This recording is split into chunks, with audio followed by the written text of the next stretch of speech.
I made this New York Times recommended Oreo crust chocolate pie, but it can be enjoyed any time of the year. It's decadent and luxurious and definitely feels like a well-deserved treat. So come with me and make it. Hi everyone, I'm back for the holidays, and today I'll be making something that a lot of people that I know and love like, but I'm not such a big fan of chocolate, but I'm becoming a converter slowly because I do love making some chocolate chip cookies. Today I'll be making an Oreo crusted chocolate pie, which is perfect for the holidays, for either Thanksgiving, it being the end of Thanksgiving weekend, or for Christmas.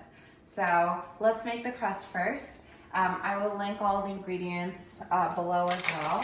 What you need for the crust are Oreos. So 2 cups of Oreos in a food processor. I feel like most of the ingredients you should have, minus the Oreos.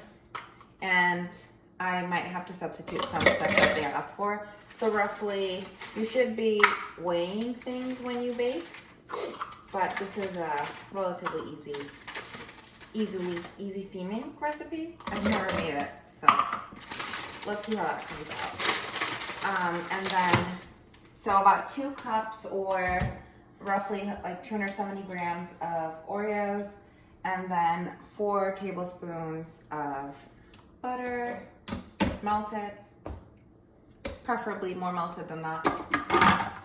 And you want to preheat your oven to 350. And they also asked for a pie pan. I don't have that. I made pumpkin pie recently, which I'll have to do one video as well. And I'm just gonna use my cheesecake pan. It's not ideal, but this is what I have, so. Plus, I'm not much of a baker, but I'm trying to become one.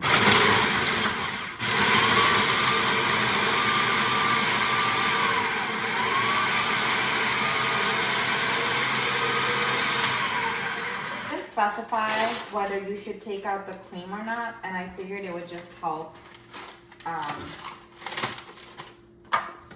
kind of keep it together. So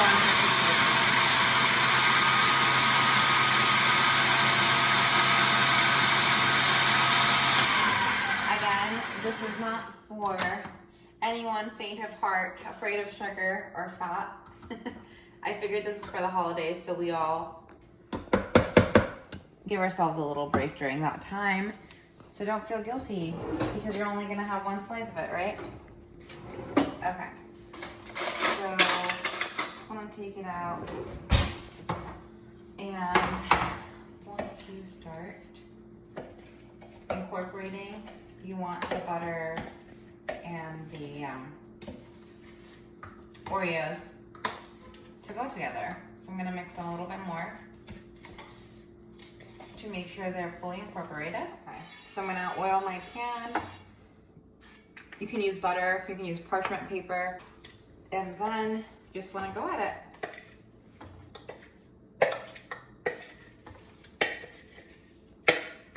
Oh, it's quite sticky. And please make this recipe for all of the chocolate lovers in your life. And maybe after this, I'll become a convert too and start loving chocolate. And then, kind of like you would a cheesecake crust, you want to start pressing down on it. And you want to make it as even as possible. I'm using the back of my measuring cup. Ideally, you want to get the sides as well, which we're getting to. It would be a lot easier in a pie pan, but I don't have it.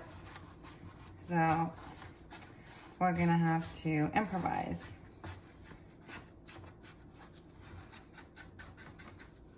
I think I'm gonna need more Oreos. They did recommend it's for a 9-inch pan roughly, so, but since it's a cheesecake pan, it might be different. So we'll be right back. So I added about 8 more cookies to it and incorporated it back into the pie crust, and this is my rustic version of not completely even edges on the side, but to give the crust the most evenness possible. You just want to go in and press with the back of a cup or something. The caveat to that is though, that sometimes it starts sticking to your stuff, but it's fine. We got it. Okay, just pressing in the edges, and then you're gonna put it in the oven for about 12 minutes. We'll be right back, and we're gonna get ready for the custard. And then let's add sugar. So you want 1/2 cup of granulated sugar. That's about 100 grams. Again, probably should be weighing. Okay, it's good enough. Tend to go light and easy on the sugar usually. You want 3 tablespoons of cornstarch. A little bit more than a tablespoon, but 3/4 teaspoon of kosher salt. It's about a pinch. And heat a little bit. And they recommend adding 3 cups of milk. I just don't use dairy in life that much. Usually use oat milk, so I might use 1 cup of that instead.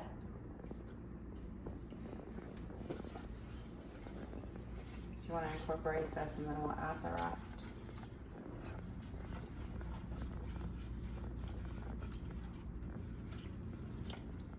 Adding 3 tablespoons of cocoa powder here. I think I got really excited and stopped talking. Although that's like measuring and weighing is a thing for baking. Don't come at me, please. Okay, so let's add some more milk. We're aiming for a really smooth finish. You know what would be perfect for this is like a hand blender. So you could blend it until smooth, but this will still work because we're gonna sieve it through a sifter no matter what. I don't think that's small enough, but we'll see. I usually just use it for pasta, but we'll see. Now I'm gonna add the rest of the milk, which is my favorite. Here I'm adding my favorite non-dairy substitute, oat milk, but you can feel free to use regular milk for the entire recipe if you would like. Okay, our 12 minutes are up and the crust is done. So you'll see it'll be a little bit less it's a little bit more, less likely to fall apart, I guess. So you want to wait for it to cool down before you put the custard on, and the custard has to cool down too. But you're still making, so 4 eggs are in. You want to use a whisker, ideally, because the egg yolks weren't really breaking when I was... Just to be clear, yes, we're using a total of 6 egg yolks in this recipe. One more. Okay.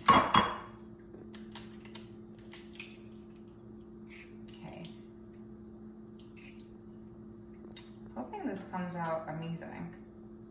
Although we'll have to wait 1 day to taste it because it needs to set for about 6 hours, ideally like 12 hours to a day, and you can serve it the next day. So you want to make this custard over medium heat for about 8-9 minutes, and then you're going to wait for it to come to a boil, and we're going to take it after that and put it through the sifter, and then add another other ingredients. So it's been about 7 minutes of me stirring this, and you'll see the consistency is starting to look a lot thicker. You want to constantly stir because you don't want to cook those eggs. After about 7-8 minutes, you want to keep stirring for about another minute. If you don't pay attention to it, starts getting curdly. I literally didn't watch it for 1 second, and it scared me. Okay, now we're gonna sift it. Pour it in completely.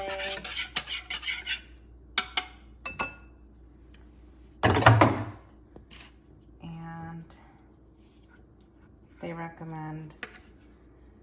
pouring. Let's see, we just get all the good bits.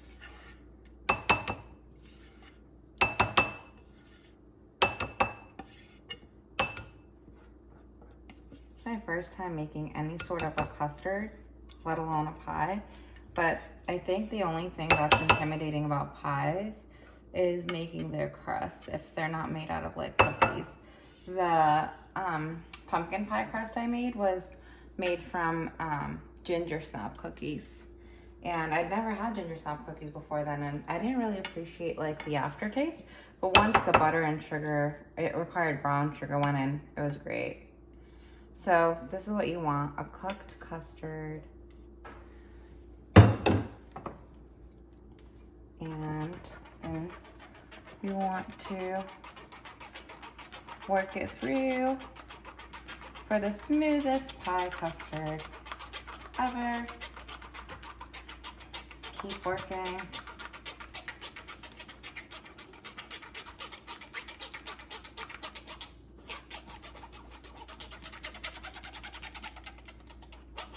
Like this. This is so that you get a nice smooth consistency and all the solids are left behind. See, very few, but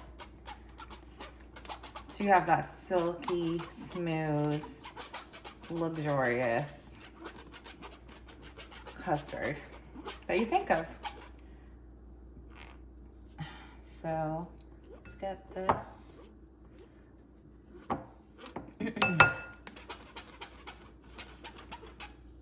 Just want to clean the outside of the sift.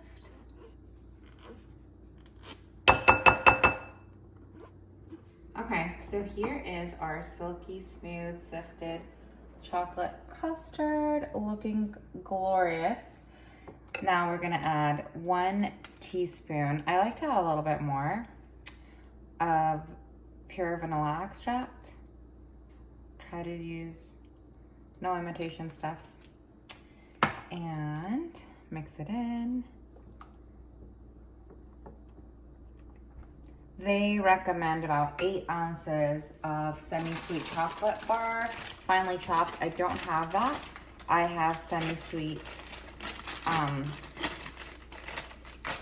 8 ounces, I believe. I have semi-sweet chocolate chips. They will do. I just have to make sure that they're all melted in here. So I might have to give them a water bath, make them melt. Although this is pretty hot, so should help melt our friends.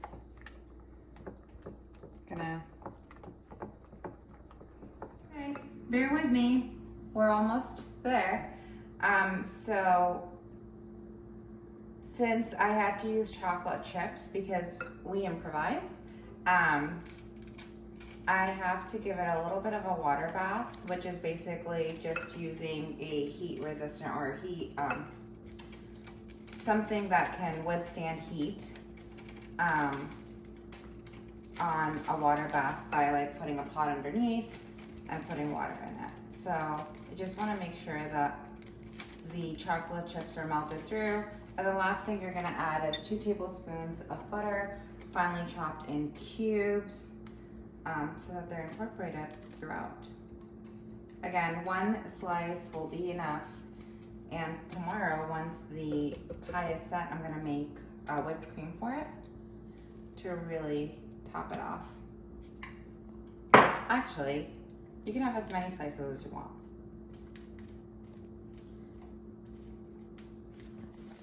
Have your cake and eat it too, please.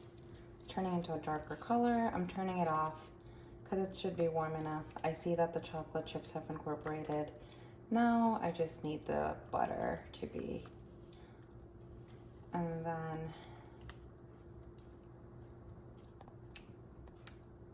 the residual heat should still be working on that.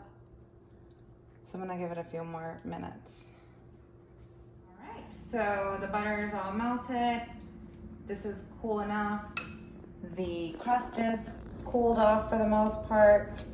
So now it's time for us to pour this in. You want to go as evenly as possible around. My favorite part is just like being able to spread it all. Okay.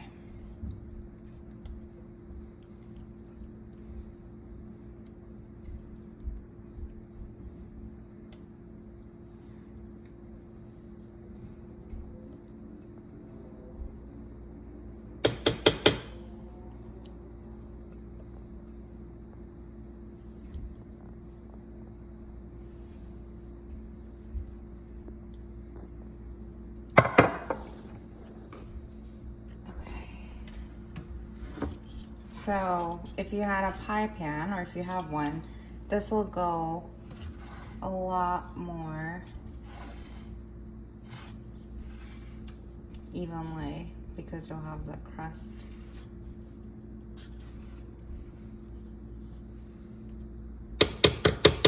Like a uniform crust. But I think this will be like a cool rustic. Then I'm gonna do this to get all the air bubbles out. You want it to cool for about 10 minutes. So give it 10 minutes to cool and then cover it with a rock and cool it for optimally like 12 hours, but 6 hours and you should be good. And then you're gonna serve it with some whipped cream or some fruit, which I'll go over after 6 hours are out. Okay, so this is the next day.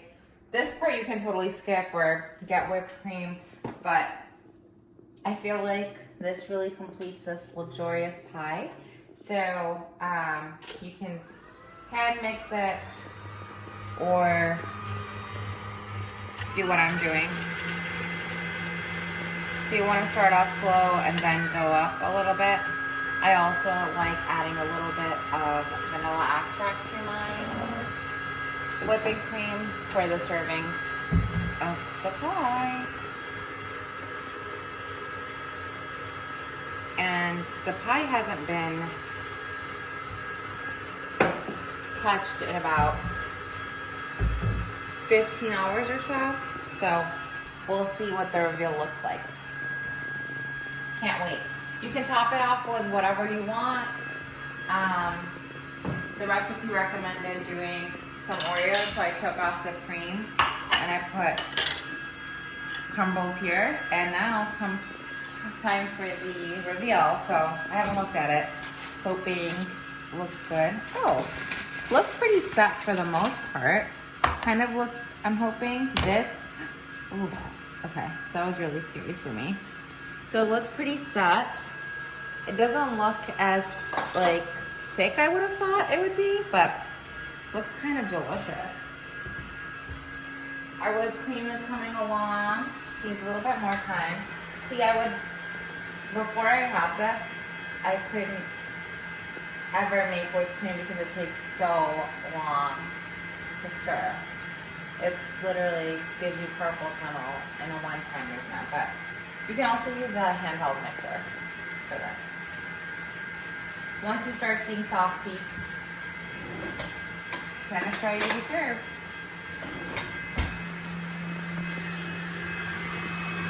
All right, so when our whipped cream is ready, it'll look like this. This is the consistency you want. You don't have to add the vanilla extract if you don't want. Never really been great at cutting cakes and pies, but let's see how this goes. Oh, okay.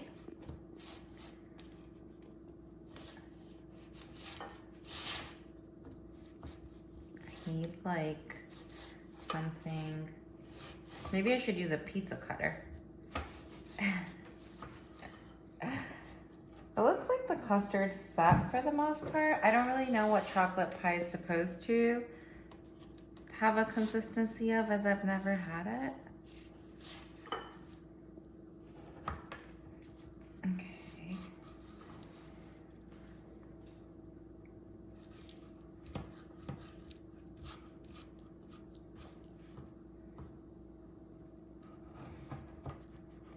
Okay. Now we're gonna serve. Okay, here she is.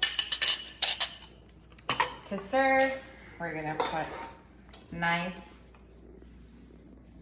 heap of our homemade whipped cream and some Oreos, and it comes, I really don't know what my comparison is because I've never had this before, but I think at least I'll know if it's good or not. So let's try this.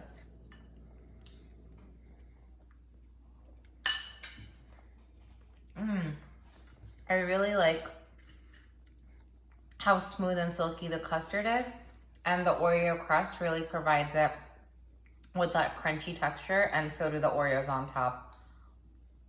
I don't think I'll be able to eat the whole thing, but even if you don't like chocolate, I really like this. Another option to substitute 1 of the 3 cups of milk, like I did with some of the oat milk, would be add a little bit of coffee. One of the commenters had suggested that. I think that would work too. So if I make it again, I would try that. So make it and tell me how it comes out, please. And like and subscribe below to see more content.